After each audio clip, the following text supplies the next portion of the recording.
The Calgary Flames embark on another season with a very difficult schedule to start the year as they kick things off against the Edmonton Oilers on Wednesday. So let's preview the season for the Flames. Just going to break them down by position group. So we're going to start with the forwards. And this is a group that's got a lot of attention over the last little bit. And actually just want to see, because Steinberg, as the show was going on, was tweeting out all the different lines that they had going on at practice today. So I now need to find those. And of course, it's not convenient. All right, here we go.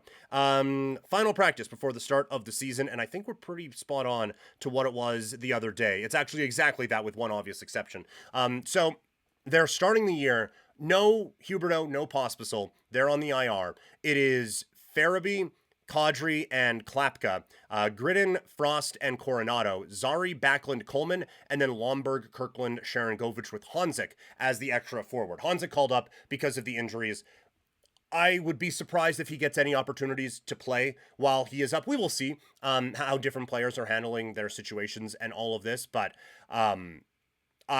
I think he's just here to fill a spot, and if anyone else gets a little bit nicked up, he will check into the lineup. But maybe a spot on the fourth line could be coming for him in a couple of opportunities. But this is an interesting way to kind of stack all of this up. Farabee, Kadri, and Klapka. That, I think we're asking a lot of Nazem Kadri to try to get a lot there. Now, I've liked Farabee so far in this preseason, I guess, which is done now. So I like Farabee in the preseason. But he still has a long way to go to get to where people think he could be. Now, that was one of the questions I had for the Flames is, are we sure that this guy's just nothing? Because there could be a something here with this cat. There's all the different pieces that you want to see him put together. He has a lot of them. It's just he doesn't put them together at the same time. And that's where it gets very frustrating. So I would like to see him continue to develop. I am surprised that he has been thrown into a spot with Nazem Kadri right away. I kind of thought when that was happening and when we saw that at practice, I thought he was being put in there to be a placeholder for an injury. But he's getting this chance. And for Klapka, I don't think he's had a very good camp. I do think that he played well with Huberdeau and Kadri at the end of the season there. So giving him that opportunity right from the word go, I don't mind it. The problem that I have with how this is all kind of stacked up is Sharangovich on the fourth line. And I get, like, you have to earn your opportunities and everything like that. But last year was a difficult year for Sharangovich. They tried him down the middle. It didn't work. They put him on the wing with Frost, and it was starting to work. And so I thought you had this chemistry kind of set up with Sharangovich and Frost to be a bit of a dynamic offensive duo. You put Farabee there and get a bit of a comfort level, and now you have all the pieces of what should be a good line for this team. Instead, and with that, I would have put Coronado with Kadri and with Huberdeau. Now it kind of looks like Farabee, Kadri, and Klapka. While Kadri was the only guy who scored goals for the Flames last year, that feels more like a checking line than anything else. And now Sharangovich is on the fourth line, and he's not a fourth line player. Like, he is, I mean, maybe he is the 12th best forward on the Flames, but he's not a guy who, when he's not scoring, he's doing the little things. That's not his game. He needs to be putting the puck in the net. So maybe having Lomberg and Kirkland being crash, bang, boom, getting him the puck and getting those opportunities, maybe that helps. But I feel like that is putting him in a very difficult spot to try to bounce back. And a guy who is still relatively important to this franchise after signing a contract extension after how well a couple of seasons ago went. So it's like that line, Farabee, Kadri, Klapka, feels like an absolute bitch to play against and could provide some good energy, some good spark, and some good opportunities here. But I don't like how things have to stack up behind it, if that makes sense. The next group that they have is Gridden, Frost, and Coronado. I said this the other day. I like this a lot. I like that Gridden is thrown right into a very high level opportunity going on to a top six role. Frost, I think he has bordering on elite hockey IQ and a really, really good skill set to be a high level playmaker in the NHL. And you have Gridden and Coronado both with those really dangerous shots out there and a very good facilitator helping them out. I like how that stacks together. I really do. So I I still would have Sharon Govich on that line and Coronado up with Kadri, but you're not going to get much complaining from me on this one. Zary, Backlund, and Coleman, I said this on the radio out here in Calgary. I have just accepted that I'm not going to be rational about Connor Zary. I think that there is a boatload of talent in this kid. I think we saw that last year, although he wasn't able to really show, like, it wasn't able to kind of wasn't able to show up on the score sheet is what I'm trying to say. There we go, got there.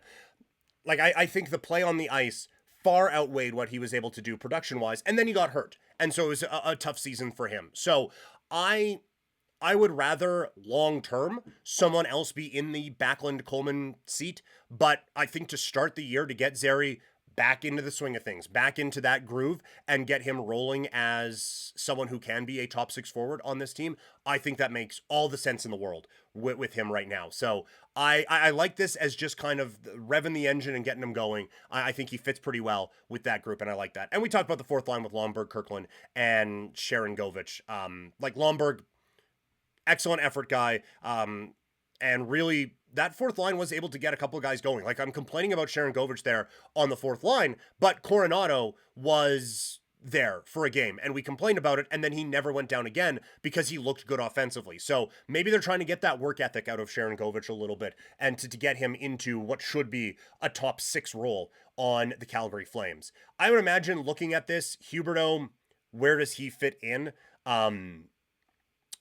Probably in the Farabee spot. And then you get into, like, who's sitting on this. Like, Klapka, it's tough to go from top line to scratched, but Klapka, I think, has to earn that spot again.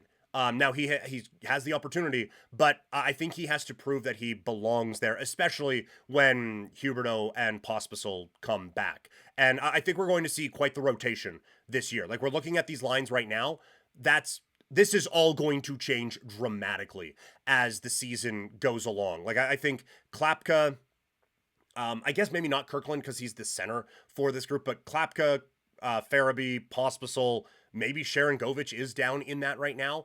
Guys are going to be cycling in and out of the spots on the fourth line, I think, all season long. And I think that's good to kind of keep those types of players fresh and help them have that energy for the games that they are going to play. But I think the forward group is at least a little bit interesting, and that Gridden, Frost, Coronado line, I think, is really intriguing for the Flames this year. Toxic in the chat. I don't feel confident in this Flames team this year. Wolf can only do so much. Yeah, well, we can do the goalie part of this very, very quickly. Dustin Wolf is one of the best goalies in the league, and the opposite can be said for Devin Cooley, who is his backup. This reminds me, and this is lofty comparisons, maybe for both, but it reminds me of the days of the Leafs, where Cujo was the starter and Glenn Healy was the backup. It is such a gap between Wolf and Cooley. And, like, the Leafs would try to just save those Healy bullets for the last few teams in the league, or it's back-to-back and against the better team. It's like, you know what, we're going to lose this one anyway. So just go, man. Just go. It's not going to be great this year in games that Wolf doesn't play. And that is where I think that the tank part of this, and that's why, again, I had the Flames as an under at 82.5 points. I just think, like, Wolf can only play so many games. And for this team to get to 82 points, Wolf is going to have to win like 35 to help get them there. You're not going to have Vladar to steal a few games here and there. Cooley, like, he was good at the first part of the year with the Wranglers a season ago, but he has lost it. And it was so bad in a training camp where, like, you don't want to read too much into training camp performances, but when guys are competing for jobs, I think you can, and I think it's fair to. And he was competing for a job, and it sucked. So I have worries about what this looks like for him and for this offense, or for this team, going forward with him as the backup goalie. But I think that's where a little bit of the tank is going to come into play here. And I think the concern I would have is an organization that is obviously still trying to be competitive and still trying to win. I worry about them putting too much on Dustin Wolf to make up for the fact that Cooley isn't very good. And so while we are all here hoping for the Gavin McKenna at the end of the rainbow, I worry that the Flames, who would still be trying to push for the playoffs, have Devin Cooley go 0-5 in October, getting his head beat in. And okay, well, we have to just run Wolf out there every night. Like we don't trust the other guy, so we have to roll with Wolf this whole time. And you overextend a still young and growing National Hockey League goalie. So that would be my concern there. The blue line for the Flames is certainly the most intriguing aspect of this hockey team because of the kid. Actually, for a couple of reasons, but Zayne Parekh is the one that gets a lot of the attention, and I think rightfully so. I am so high on this kid. We've had guests on the show to talk about him. I have talked behind the scenes with people about him as well. I have no concerns, honestly. Like my only concern is how not concerned I am about him. The one thing I don't like is when you see the lines tweeted out, and Steinberg again today, it is Hanley Weegar, Ball Andersson, Bean Pahal, and then Parekh Miramanov. And I get, you're playing the Oilers on Wednesday. And that one's in Edmonton, right? So they'll have last change. Am I remembering that right? I should know this. But either way, you are playing a really good Edmonton team. It is in Edmonton. Sorry, I should have known that. You're playing a very good Edmonton team. And so I understand the want to kind of shelter him a little bit. But if you're going to do that, don't bring him up. He needs to be playing every day. And the reason is that this kid is incredibly intelligent. That is the thing you hear from everyone. And like he finished school early so he could just focus on hockey. And the one note that still stands out to me is someone told me it took him about a month to figure out the OHL, and then he just had it. And like his decision making and his problem solving are so elite that he'll probably get his brains beat in a couple of games. Like if you put him out there against a McDry line, that's probably not going to go fantastic. You know, he's probably not going to get any type of defensive defenseman of the year award or anything like that, right? Like that's just not going to be in his nature. But he is so smart that I think you have to just let him go out there, let him make his mistakes, figure out where those mistakes are, and figure out how to fix them. He has all the offensive gifts. He has the work ethic. He has the intelligence. He is the perfect package. I know with a lot of rookies, you have to kind of protect them and kind of ease them in a little bit. I genuinely don't think this kid is that. I really do think that he is someone who needs to go out, needs to fail. He needs to be the tech startup billionaire guy where it's okay, we are all just move fast, break things, and fix things. You know, that's the tech world thing. He needs to be that. He needs to go out, he needs to make mistakes, he needs to learn from them, and he needs to grow and needs to fix them. That's how his process works from everything I've seen. So let him. Don't baby him. Maybe don't throw him at the top pair right away. But have him on the ice. Have him playing. Have him taking in all of that. Now, he's smart enough that he can also learn it from up top, but I want him playing in these. And so to not have him in the lineup over a Bean or Pahal feels bad. It feels really bad. I don't like that. I think you have to go him and Pahal. I get it's Pahal on his offline or off wing, but offside. That's it. But I like Pahal a lot, and I think that that's a good combination early. Obviously, a lot changes this year when Rasmus Andersson gets moved, and it's not an if, it's a when. I know that there was a lot of maybe he could stay. I would be stunned. Now, I thought he was going to be moved by now, so prediction wrong there. But I would be stunned if Rasmus Andersson is still on this team by March. I just like that this is the move that this team has to make right now. But for now, he and Ball are a really strong pair together. And I think that the interest now for me comes when Andersson gets moved.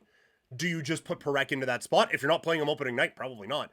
And then who comes up in that stead? In my world, maybe a Brustevich comes up. We'll see how he's playing with the Wranglers at that time. But Brustevich is someone who I think needs the American Hockey League for another year to kind of put that all together. That would be my kind of thought on that. So I think probably like Bean or Miramanov just goes into that once Andersson is out. The other thing that we all just kind of have locked in right now that I don't think necessarily is the case is Hanley with Weegar. I feel like Hanley, you got 110% out of Joel Hanley last season. And to just be like, oh yeah, and it's him with Uyghur this year. I feel like that is really overestimating the sticking power of that guy. Like I still view his ideal spot on the Flames as your seventh defenseman, which is why the Solovyov thing was such a piss off, because I don't think realistically Solovyov has that level of upside, but I think he's the closest on the left side right now of having the upside to really move into a top 4 role and being sustainable of the young kids that the Flames have right now. So maybe Kuznetsov can get there. He did have a better training camp than Solovyov, but I would caution against just assuming that it's 82 games of Hanley being the dude on the left side. I think he very much has the potential of getting past and maybe even playing his way out of that, because last year was just so much better than what he has done for any stretches, or many stretches anyway, and certainly recently. So I would just caution against that and assuming that that's going to be the case. So this is going to be a group much like forward where there's going to be a lot of movement this season. In the chat, I am seeing Broly 619 on Twitch asking the question. We'll get to the fantasy football question, Broly, in just a sec, I promise. Toxic asking or saying, sorry, when does Rasmus Andersson get traded? Also, Toxic, I don't know if I said hi yet. Hi, Toxic. When does Rasmus Andersson get traded? Excellent question. Like, those types of big trades don't happen early, usually, but because this has been a thing throughout the entirety of training camp and the entirety of the off season, I don't think it's one that you have to like really dive deep into revisiting. Also, another reason why some of these bigger trades happen late is because generally there's big salary cap tickets on them. The Flames can retain 50% of Rasmus Andersson and it's 2.25. Teams make those moves on the waiver wire. So the usual barricades for having a trade like this not happen, I think they're kind of out of the way with the Flames and with Rasmus Andersson. So my prediction is Ras gets traded, I'm going to say late November. I think that's going to be it. I think the other part too is this. I have the schedule here. I'm not cherry picking here. This is the Flames October. I held it far away, but poor lighting in here. Edmonton, at Vancouver, home St. Louis, home Vegas, at Utah. That's a back-to-back. At Vegas, home Winnipeg, home Montreal, at Winnipeg, home Rangers, at Toronto, at Ottawa. Looking at that, I have 1, 2, 3, 4, 5, 6, 7, 8, 9. That's 10 games against teams who I have in the playoffs this year. That is not factoring in St. Louis, who was in the playoffs last year, nor is it factoring in the Rangers, who Vegas has as a 95-point hockey team. And that wasn't cherry picking. Those are the teams they're playing in October. It is a hellish start to the season for the Flames. So what I am telling you is that I don't think that, oh, well, could the Flames still make the playoffs? Would they trade Rasmus Andersson if they're in a spot? I don't think that's going to be a decision that they are burdened with this season, because goddamn is the first part of this schedule tough for this team. A, good luck Dustin Wolf. And B, I don't think they're going to do very well. And that's, I think, going to speed up the process of a Rasmus Andersson trade, to be perfectly frank with you. And then you get into like people wondering about the tank with the Flames and why I am under on 82.5 is I still like Gridden is interesting. Frost, a full year of him is interesting and all of that, but I still don't think they're going to score enough. And I think once Rasmus Andersson is traded, I think this team has some issues defensively that they're going to need to work on in front of either an overused young goaltender or a bad backup. So that's where I think this snowball really starts to go downhill for the Flames. And that's where my concern would be with the team. Deed saying likely after the Christmas break for the Rasmus Andersson trade. I could be, yeah. Like maybe somewhere in between Christmas and the Olympic break, that could be. I'm going to say late November is going to be my official prediction. Bang and play. We have the another fantasy football question there. I will get to that here in just a moment, I promise. Toxic. If the Flames come out of out 500 from that, I would be surprised. Oh, dude. Yeah, I would be so surprised. Like, it's not just tough teams, but it's on the road. And then it's they have 2 back-to-backs where they travel. Now, not the craziest travel, but still, like, they are at Edmonton, at Vancouver. That's a time zone. They are home against Vegas and then at Utah. I'm pretty sure Utah's in the same time zone as us, but either way, that's still, it's travel. And like, Vegas is a tough team to play against. I envision Utah being just miserable to play against this year. And so you have travel. You have teams that are going to be very scrappy and hard to deal with, and teams that are just, quite frankly, better than you. So yeah, if you come out of that 500, my God, then you really do have to look at, okay, maybe this is actually a thing here. How many games is that? 2, 3, 5, 6. Hey, did you hear that time that Peter counted on his show? Really altered the genre. 2, 3, 5, 6, 7, 8, 9, 12. 12 games in October. I think 4 is the max. You know, like that. 4. If you come out of that 4 and 8, let's say 4, 6 and 2, then you have to feel so good about where you are at coming out of there. But like, you could see 1 and 11. Like, I could see Ofer. Honestly, that is a really, really tough schedule to have to deal with. So I think the Flames are going to be in a tough spot. Toxic also asking, also, chances Weegar makes the Olympic team. I still think slim.